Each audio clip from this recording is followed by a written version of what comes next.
ہمارے قریب کے ایک دیہات کا واقعہ ہے۔ ایک نوجوان جس کی تعلیم بھی نہیں تھی اور شکل بھی عام سی تھی، یعنی شکل بھی عام سی، عقل بھی عام سی اور تعلیم بھی نہیں تھی۔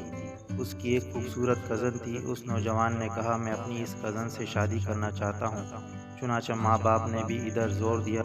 لڑکی والوں نے لڑکی سے پوچھا تو لڑکی نے تو شروع میں ہاں کر دی، نکاح ہو گیا، رخصتی بھی ہو گئی۔ لیکن جب وہ آ کر اس کے پاس رہی تو اب اسے پتہ چلا یہ تو پکا جاہل ہے۔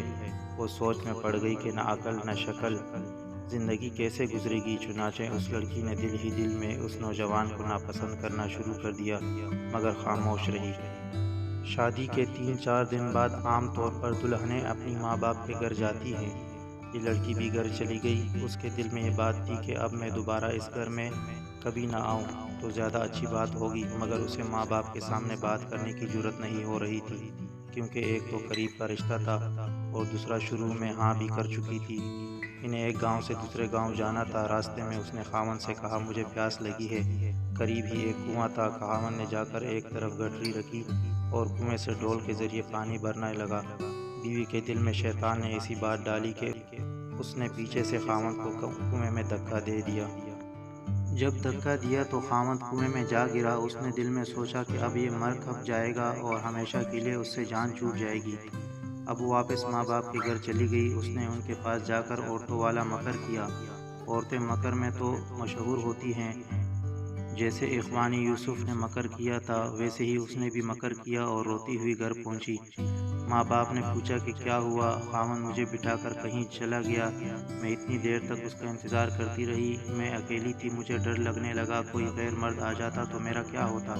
مجھے جان کا خطرہ تھا اور عزت کا خطرہ بھی تھا۔ وہ تو بڑا بے پرواہ سا آدمی ہے، اس لیے میں واپس آ گئی ہوں۔ یہ سن کر ماں باپ کو بھی بڑا غصہ آیا کہ اس نے ہماری بیٹی کو اس طرح لاوارث چھوڑ دیا اور خود کہیں چلا گیا۔ یہ ایسا بیوقوف انسان ہے۔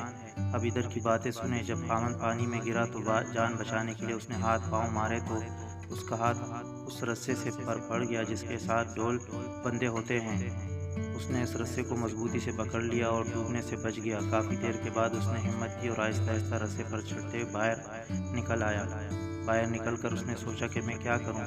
اس نے دل ہی دل میں کہا کہ مجھے توقع نہیں تھی کہ میری بیوی میرے ساتھ ایسا معاملہ کرے گی۔ کوئی بات نہیں، میں دوبارہ چلا جاتا ہوں۔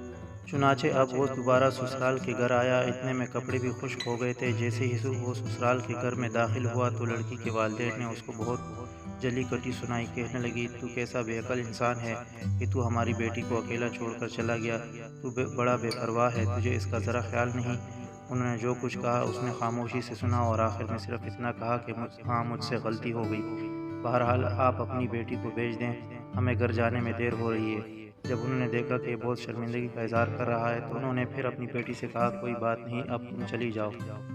اب بیٹی تو چل پڑی، لیکن اس کے دل میں ایک بات بار بار آنے لگی کہ اگرچہ یہ ان پڑھ تھا، اگرچہ بے عقل تھا، شکل اچھی نہیں تھی، مگر اس نے میرے ماں باپ کے سامنے میرا عیب تو چھپایا۔ اس کا دل بڑا ہے نا، اگر یہ میرے ماں باپ کے سامنے میری حرکت کھول دیتا تو میں تو ماں باپ کو چہرہ دکھانے کے قابل ہی نہ رہتی۔ اس ایک بات پر اس لڑکی کے دل میں خاوند کی ایسی محبت پیدا ہوئی کہ اس نے اپنی بقیہ پوری زندگی اپنے خاوند کی محبت میں گزار دی۔